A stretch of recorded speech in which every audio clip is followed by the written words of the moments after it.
Hey everybody, what's going on? Ragni here. We are back live in your wherever you are, living room, work.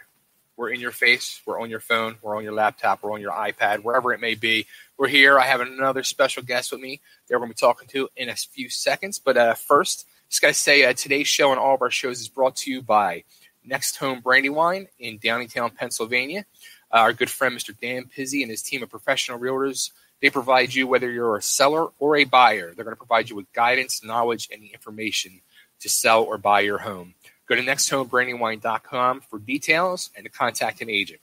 They do service Philly and the surrounding areas, but no matter where you are, they can help you get into a home or sell your home because there's nationwide referrals available. Be sure to ask for the NH5 listing special, and you can call Dan directly at 484-364-4862. That's 484-364-4862. NextHomeBrandywine.com, and make sure you tell them Totally Driven Radio sent you. All right, so here she is, our guest of the hour, the one and only Alora, a very Alora. What's going on? Not a whole lot right now. Just getting ready to head out of town for a little bit. Getting all that packed up. So you're actually traveling in the pandemic. Well, kind of. I'm going home to see my parents. So I'm driving 10 hours down to Texas tomorrow to go celebrate my 21st birthday with them. Have a pool party at their house. So I'm not really going out. I'm just more going home. Going to see family, yeah. Just going home for the first time since quarantine. Which makes me ask, before we went live, because I've seen that you're from Texas, but I went and looked at your Facebook thing up. Are you in Nashville now? Yeah, I moved to Nashville just about right after I turned 18, and I've been here since. So nice. Well, what's up, neighbor? Because I'm here now too. Oh, not a big city. We're probably pretty close. I moved here back in September, so yeah, I'm here now too. It's a nice spot. I'm tired of the rain this week, though. It's the worst. Yo, it rains nonstop here. Yep. I don't understand. I feel like I'm in London. It's always gray skies and rain. Yep. It's never crazy. Like a beautiful morning, no clouds in the sky. There's always one or two, and if there's one or two clouds, it means it's going to rain. Always. Absolutely. It's crazy. I've never lived in a place that rained this much. No. I mean, I think it was like 2 or 3 weeks ago, it was literally, you look on the weather app, and it was like 10 days in a row of rain. Yep. And it wasn't just 10. I think it was like 12 or 13 days that it ended up raining. It's crazy. It's freaking crazy. Weather forecasters must have it nice. They can just say it's going to rain every day, and they'll probably be right. It's probably the only place they can get the weather right is in Nashville. It's going to rain. It's either going to rain or it's going to be humid. Yep. Too funny. It'd be nice if it wasn't, but yeah. So actually, I saw too. You were, I guess, earlier this year before the whole pandemic hit. You were actually on tour with some friends of mine. I'm originally from Philly, but these guys now playing the band Tantric, Jaron and Sebastian. Oh yeah, yeah. Those guys are awesome. Those guys are awesome. So how was it being out on? I mean, you just said you're going to celebrate your 21st birthday. You're pretty young and new to the whole rock and roll business. Oh, yeah. So how is it for the youngster to be out there on tour with these guys? It's definitely wild. It's a different animal. I feel like it's definitely funny that I was 20 when I did that tour because you can't drink. So you're sitting in a bar before the show for like 3 hours and after the show for like an hour or two, and you just have to sit there and drink like a soda and talk with everybody and hang out. And it was really cool. I had such a blast. But it's definitely no party life for me because I can't drink. So it's like, finish the show, hang out with everybody from the bands, and then, head to a hotel and crash for the night, get up and do it again. It's definitely not as like rock star party glorious as people probably think it is. It's not the glamorous rock star life yet that people think. Yeah, it might be if I'm 21, but not when you can't drink. It's too funny. Now, your parents must be super supportive of you. I mean, here you moved here to Nashville when you're 18. Your parents were still in Texas. You're out on the road with bands like Tantric, and I think you were out there with at one point Texas Hippie Coalition and all. So I mean, like, fun one. Yeah, I can imagine. Like, so those guys are out there amazing hitting too. the road, like, fantastic. And yeah, they're definitely Big super Dad Rich is the supportive. man. They're super supportive. I couldn't ask for more supportive parents. I mean, they've been, helping support me through all this quarantine, and even before that, they have to help still. I'm not quite making enough on music to fully support myself, but they've kind of given me the opportunity to throw myself into my work and really focus on what I want to be doing. And I really can't thank them enough for it, because I wouldn't be able to be in Nashville doing what I'm doing right now if it weren't for my parents. They've been supporting me since I decided to do music when I turned 12, and they've been, supporting me through and through since. So awesome. I'm really lucky. I'm really, really lucky. Did they think at any point, it's just a phase she's going through? I think they did at first, but I mean, I went from performing on stage at 12 and 13 to 14-year-old putting a band together and playing in downtown Dallas at least one night a week on Fridays or Saturdays. Wow. So I mean, I went from just doing music because I wanted to do music to trying to push forward to the next level of performing and writing and recording really, really quickly. So I think they probably realized that I was serious about this pretty early on. So that's probably why they're still so supportive now, because I kind of just decided one day this is what I'm doing, and I've just been doing it since. That's awesome. Now, at that point, at that age, that young age, are you writing original songs at that point too, or are you doing covers? I think the first song I ever wrote, I was 14 or 15 years old, so a little bit older. But I mean, I still have all those songs and stuff I actually really enjoy, stuff I still really like and want to rewrite to kind of.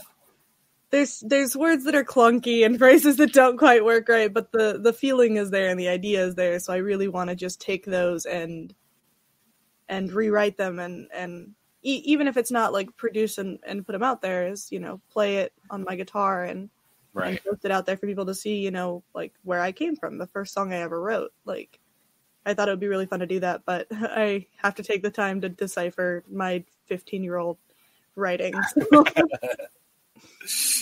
So now that you're here in Nashville, are you involved in any songwriters things? Are you in the studio a lot, or do you have a whole musical clique that you're into? Or not really right now. I definitely do try to go to writer circles, now and then when they're able to. I do have writers that I do work with. We usually set things up, and I either go to their house or we meet up somewhere and write.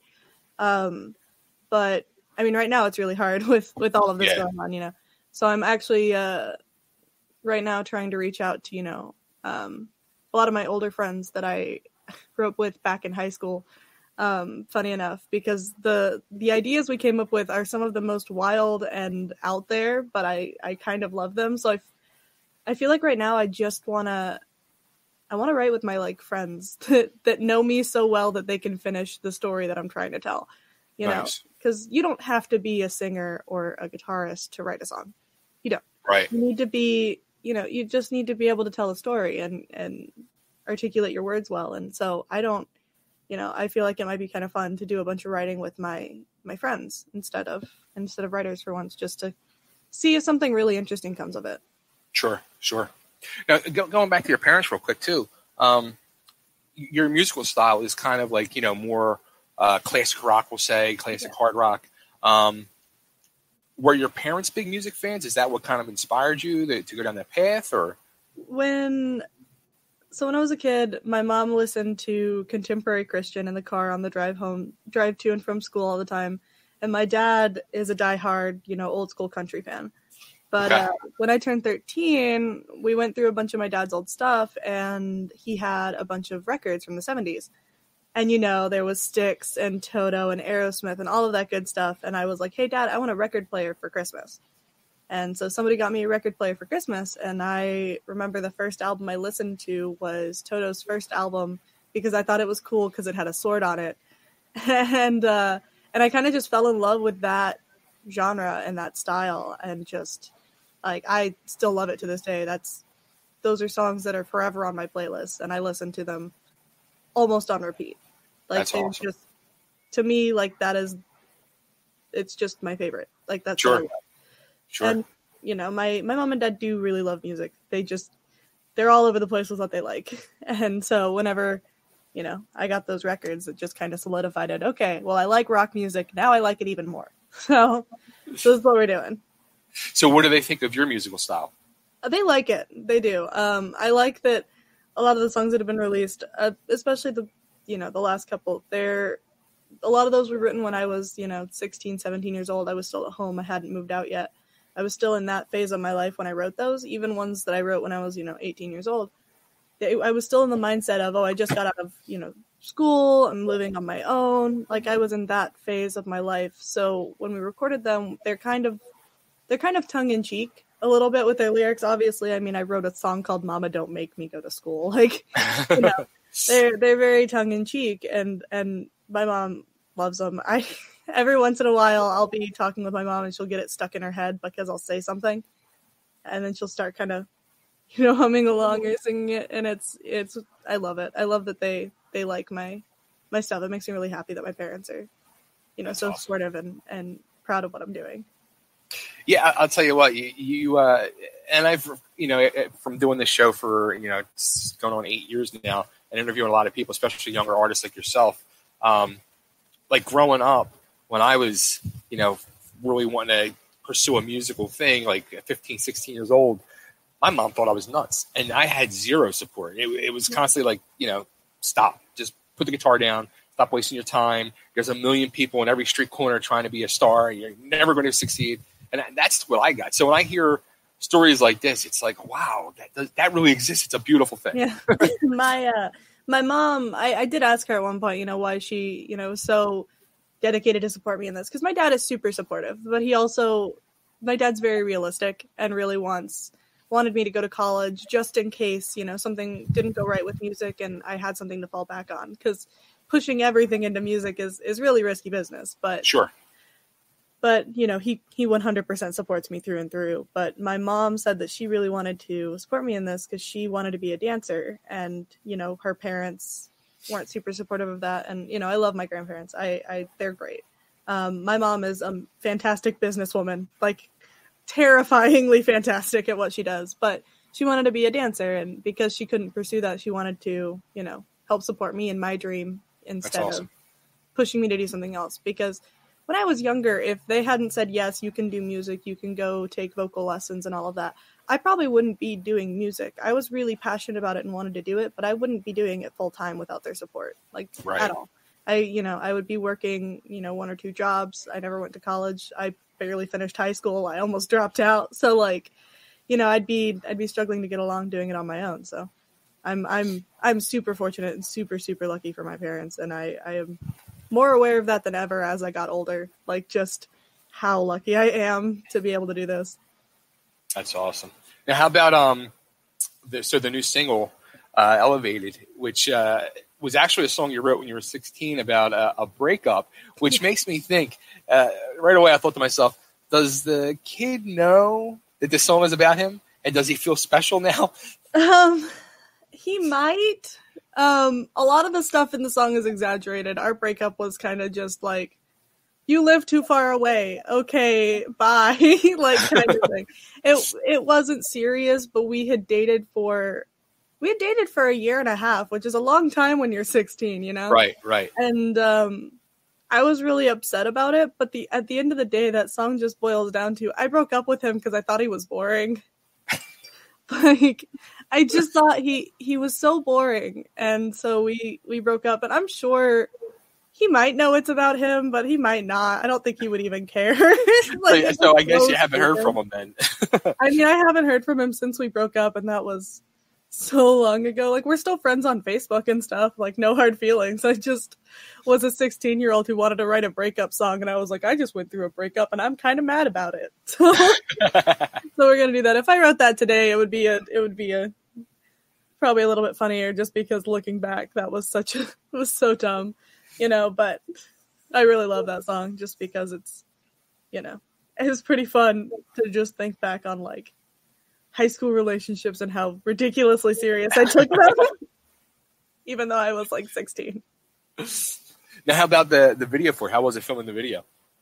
The video was interesting because we did actually film that during quarantine. Okay. It was, my manager and I had been quarantining ourselves and making sure we weren't going out. And so what we did is I went to his house and we got like a dark room and all the lights set up and just kind of went for it. We were like, I like this. We're doing this. Like, we just kind of went for it. And all of the video footage is from, our tour and some stuff from the studio, which is super awesome because some of that footage, like, I haven't really seen. My mom and dad make an appearance in it in the studio, It was just really fun. It wasn't this, like, long, thought-out process. It was just, like, I had an idea, and then my manager had an idea, and then it just went. A lot of the time was, in the editing of putting everything together. But I really, really like it, and I think it's really fun for the song because I don't want to take myself too seriously. I think I take my music career seriously. This is what I want to do. But that doesn't mean that every video and every song has to be serious because some people just want to listen to something fun that has a fun story and a fun message. I don't have to be serious all the time. So the video being kind of weirdly serious in a way and kind of dark is just so fun combined with that song. I just love it. It was so much fun. Now, how the band itself, very Alora, is it a band or is it a solo act? It's kind of hard. So it's technically solo. It's just me. But when we go on tour, I try to hire the same musicians because they're kind of my family. They've been with me on both tours, but they're all, in their own bands. They have their own projects going on. So it's really difficult, to have somebody in your band that's also in, another band that's doing just as much, if not more, touring and recording and writing. So we currently hire a band, but, the lead guitarist, he teaches me guitar now. Our bassist is like, I think, dating my cousin. It's like it's really funny because it's, and our bassist, his girlfriend does my hair. Like it's very much like kind of a family that I didn't know could develop so quickly when you're living in and out of hotels and in a van with people, but it's immediate. Once you live with somebody in a van for like 2 months, like, you're bound to become a family. And so, I call them my band because, like, I adore those guys. They're, if I could steal them away, I would, but I don't want to because the bands that they're all in are fantastic and I love them also. So, but it's right now it's kind of just a solo thing. I just would prefer to always be able to hire them because they bring so much joy to me and on stage and just so much fun. Now, how about, during the pandemic, the big thing everybody's been doing has been like live streams and all. Have you guys talked about doing a possible live stream at all for do a couple of songs or something? We haven't really. When I get back from Texas, if everything is still going on, which I hope it's not, but I'm probably going to be doing some acoustic live streams and doing some acoustic versions of my songs because I'm not the best at guitar, but through learning and being taught, I can now play my own music on acoustic. So I thought it would be fun to do like a laid back, just acoustic stream, maybe take song requests and do some fun stuff. Just something, to pass the time and have fun with playing. Cause I play and sing every day, so why not, play and sing on a live stream for people? Absolutely. It's just been a little bit hectic, since quarantine started with everything, Now, have you thought about this? And this was kind of weird. Like I interviewed a band about a month ago and, the singer was originally from Texas, but he relocated to Hollywood and they were based out of Hollywood now. But at that point, Hollywood still hadn't reopened because of the pandemic, but Texas was open. Yeah. So they were going to move to Texas for a month so they can do shows. Yeah. And then go back to Hollywood. But now it's like everything's closed down. Did you think about going to Texas and doing some shows at all? Or it would be really nice. I would love to play in Dallas again because, Deep Ellum is my home ground. That's where I played music, 4 or 5 nights a week, or 4 or 5 nights a month, which is a lot when you're still going to high school, But I I would love to play in Dallas again. We didn't have any plans to. This was kind of trying to figure out what we were going to do, because I have to drive 10 hours alone, and I don't really want to, but I'd prefer to drive anyways than fly right now, just because you know, of everything, and having a car in Texas is great because there's a lot of area to drive, and not having a car means I'm stuck at home all the time. And I'm going to be home for, a week and a half. So I would love to do some shows. I'm hoping next time I can go down there, I can. Because last time I was in Texas was on my last tour, and we played Gas Monkey Live. Oh, cool. Which was the best place to end a show, because one of the first shows I remember ever playing for an audience, it was me solo doing one song, but it was on the Gas Monkey Live stage when I was 13 years old.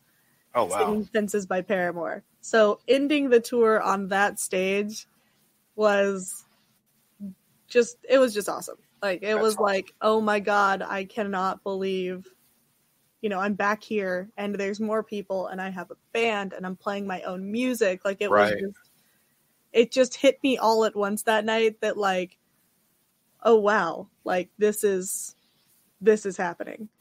So I would love to play Dallas again. Dallas is my favorite city. I think once you grow up in Texas, wherever you're from, like that's your home. Absolutely. And I miss playing Deep Ellum. I still have friends who play Deep Ellum, out in Dallas. So I would love to play it again, like 100%, as soon as I'm able to. That's cool. Now, how about so the single's out, Elevated. Is there any other singles getting ready to release? Is this going to be part of an EP or an album? Yes. We've got 3 more songs on the horizon. We're just kind of figuring out, where we want to release, because we do want to try to record music videos for these songs, but it is kind of difficult, and you have to get kind of creative when everything's quarantined, because we don't want to put anyone else at risk, put ourselves at risk, or any of that. So we're having to kind of map out how we want to do things, because, I want people to be able to enjoy my music and be able to hear everything that I have, because I've got 3 more songs, and we play them, on tour. So people who have seen us on tour have seen all of them, heard all of them. I want everybody else, who wasn't able to be out to our shows to be able to experience it. But they are coming out. We have a tentative release date on the next one, and hopefully we'll get that finalized, and I'll be able to post about that and get that out there too. Because there's more fun stuff to come, and I'm really excited for people to hear it. Nice. That's awesome. Cool. All right. So where should we send everybody to go to find out more about you, the music, and see the video and everything else? Well, you can find, all of my links and stuff on my website, veryalora.com. It has my videos. We have a merch store up and all of that good fun stuff, as well as all my links to social media. I try to keep up on Facebook and Instagram. So if you ever, comment to me or send me a direct message, I'll reply. Like I do reply to messages when I can, especially right now, since I'm stuck at home for quarantine. I can really get in and talk with people. So if you want to reach out that way, that'd be, awesome. Like, just everything's right there for you. So it's all under Very Alora. Cool. Well, this was great talking to you. Maybe at some point I'll see you around Nashville. Definitely. Hopefully I get to see you play sometime. Yeah, for sure. That would be cool. Cool. Well, this has been great. And can't wait to hear more new music. And everybody needs to go check out the video. It's on YouTube, Elevated. And go to veryalora.com. Alora, thanks so much. Thank you.